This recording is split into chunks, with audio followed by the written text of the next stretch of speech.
And there they go. Hey everybody, welcome to RacingDudes.com. I'm Mike Somich from the Magic Mike Show, and I cannot be more excited about having one of C2's owners here, Mark Cornett, with me, or one of the founding partners of C2, Mark Cornett, who is the owners of White Abarrio. A huge race coming up here this Saturday, the Florida Derby. Before we talk about White Abarrio, before we jump into all that, give me a little background on yourself, how you got into horse racing. I know you've been doing this for over a quarter of a century, ton of experience. I'd love to know how you got involved. Well, I actually got involved in the gambling side. So, excellent. I'm with you there. I couldn't get away from the racetrack.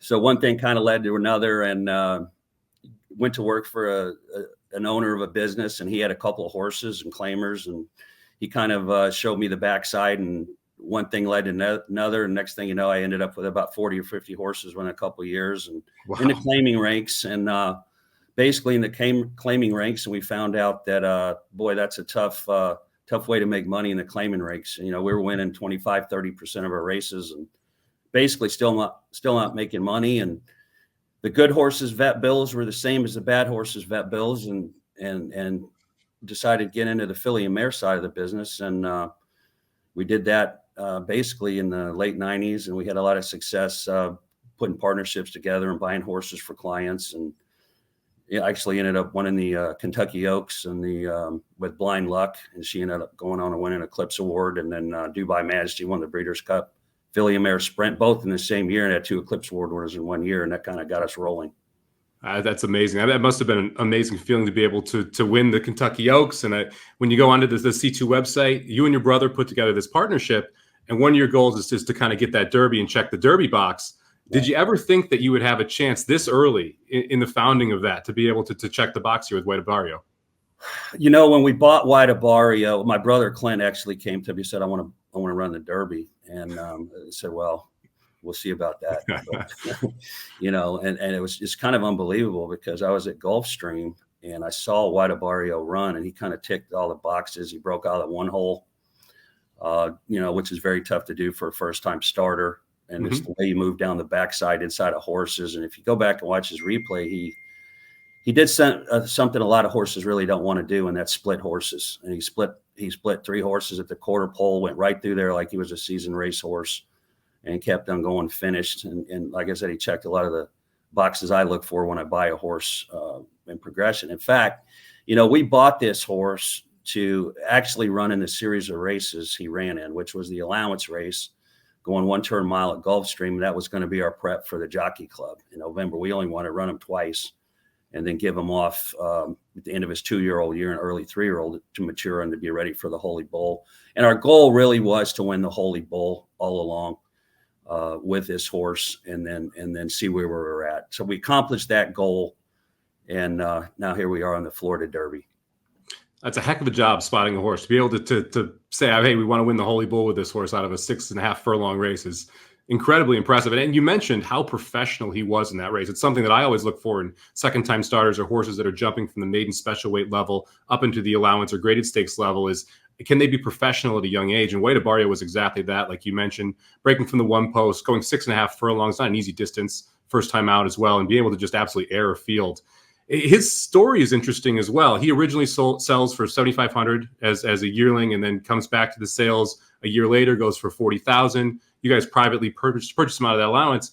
You mentioned he kind of checked all the boxes. What are the most important things for you when you're looking for that? Obviously, the professionalism is important.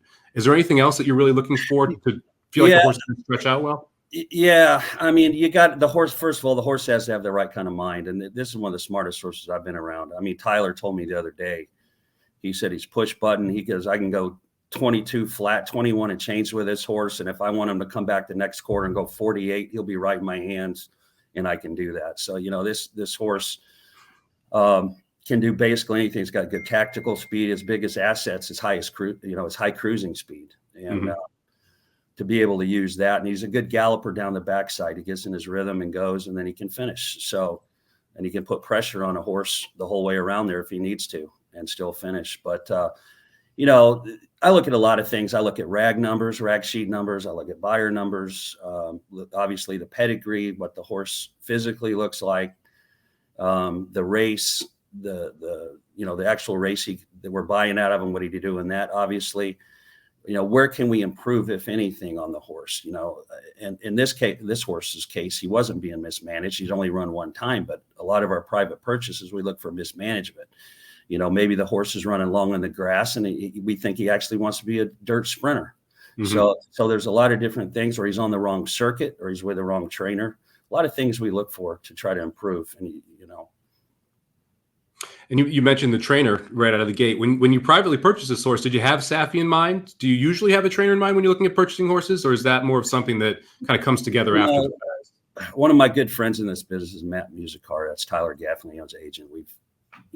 I've been good friends with him when he had Javier Castellano, and we run things by each other. I run things by him more than he does me, but I called him and just, said, I found this 2-year-old, and, these jock agents down there, they know a lot of trainers. They know the trainers very well. And I like using up and coming trainers and getting in their barn, trying to help develop their program, which in turn they help develop my program. And I had a long discussion with Safi. I called Safi, and we had to probably talk for an hour and a half before I even gave him the horse. And just, comparing my philosophy with his philosophy, his shipping program to ship in for graded stakes, some different things of that nature. And we clicked. Basically, we have the same philosophy on the management of a horse and shipping, and for the big races. I gained a lot of experience with Jerry Hollendorfer. He taught me a lot with Blind Luck on shipping. We shipped her, everywhere, cross country, from Santa Anita, Del Mar, all the way across to New York numerous times.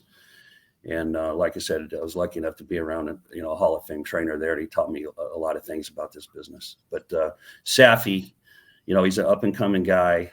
He's on top of his game, and we're very pleased with everything he's done so far.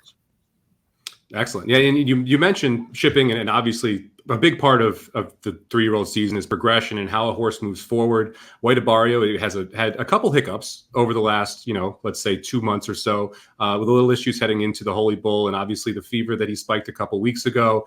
Can you tell us how he's been progressing, how he's doing, if that's been any issue between you and Safi or any concern there? Not anymore. It was. That last workout was pretty good. That's what was happening. When he went into the Holy Bull, we really didn't know how fit he was.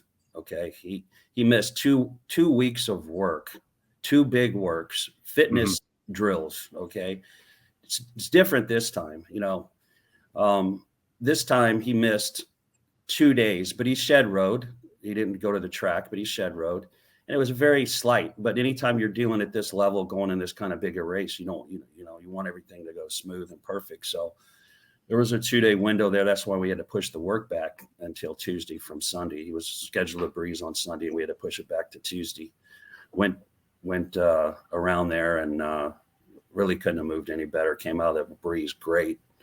Expect a nice big effort for him this time around, and he's 100% fit this time. I can tell you that. Excellent. Yeah, and you mentioned missing those 2 weeks and missing the workouts. It's more than just the workouts as well. It's the daily activity and things like that. Do you want to talk a little bit more to that and how that can affect the horse? The fitness level. These horses go out there and breeze every seven days roughly, but in between that, they're galloping 1.5 miles. Okay, and that's where they gain their fitness, are these long stamina building gallops. And then they come back with their breezes, either 1/2 or 5/8. And the gallop out's very important, which this horse, White Abarrio, has had some amazing gallop outs. And like I said, again, he's dead fit. So he should be ready to fire here.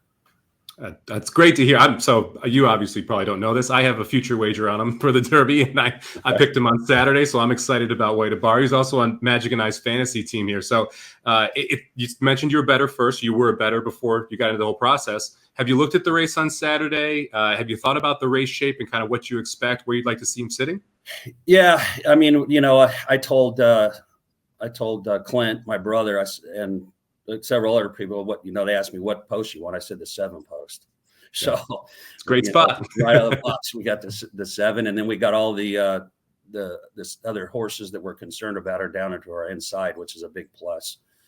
It's a horse race, but we expect Classic Causeway to go to the lead. I got a funny feeling, and I've had it that simplification is going to try to show more speed if he can break sharp and sit right off the classic causeway this time.